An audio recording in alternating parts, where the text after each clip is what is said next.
might actually enjoy looking through sock patterns just as much as I enjoy knitting socks. I'm Michelle. This is my romantic tangle. I have been going through my sewing room bookshelf and I wanted to share 52 weeks of socks with you. I'm not sure exactly when or where I got this one. I believe it was purchased new off Amazon. It is 52 weeks of socks, beautiful patterns for year-round knitting by Lane, a Nordic knit and lifestyle magazine based in Finland. And there's a lot that I like about this book. Could you knit 52 pairs of socks in a year? My personal record is 40 something, and those were all very simple, no pattern socks knitted while I was under a lot of stress. I know there are people who could. I'm not one of them.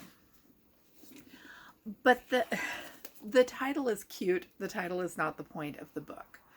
The point of the book is it is a collection of 52 very nice sock patterns. It is lovely eye candy.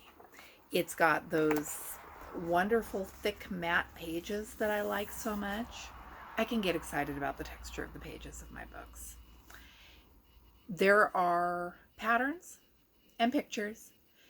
No frills. There is no cute little story telling you why the sock has that name. There are no biographies of the different designers represented. It is socks. Each sock comes in 2 sizes. They are all charted. I did not see any step-by-step written pattern instructions. There is a lot of focus on texture. Some color work, but most of it is texture, and that is why I wanted this book, because textured socks are, if I'm going to challenge myself and do something more than plain stockinette, texture is what I'm going to want to do. I'm not going to flip through all 50 patterns because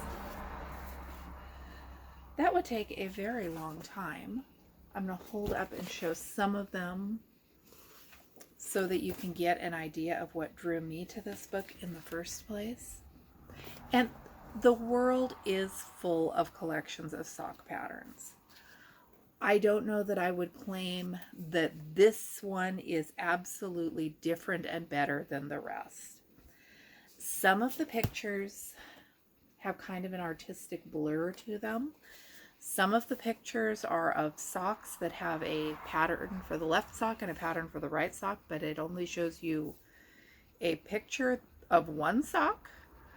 So they're not great detail shots if you're looking for construction. There's a variety of ankle length socks and more standard length socks. I think that one I just showed you might be the tallest pair in the book. No children's socks that I noticed. If I was pressed, I would say these slant a little more to the feminine side, but they're socks. Socks, I don't think, are a terribly gendered thing. Which is a roundabout way of saying there are no socks in this that scream, these are for men. There are no pictures of people in this book. It is all feet and socks and some hands. I like this one. It gives some different heels, some different toes. It has a glossary of abbreviations. There are special abbreviations for the patterns that need them on the actual pattern page, which I find helpful. It's a great collection of socks. I don't know if I would say it is the best collection of socks, but it's one that I'm glad to add to my whole stack of them. Now and then I get the urge to do a pair of socks that are challenging, and this seems like it will fit the bill.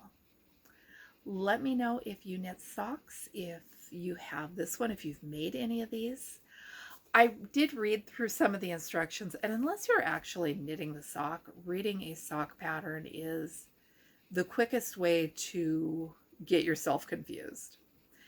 Thanks for watching. I'm Michelle. This is my romantic tangle. I've got a whole list of other book reviews and flip-throughs. I quilt, I knit, I cross-stitch. There's just all kinds of stuff to find over there, and check out the rest of the channel for thrifting and needlework.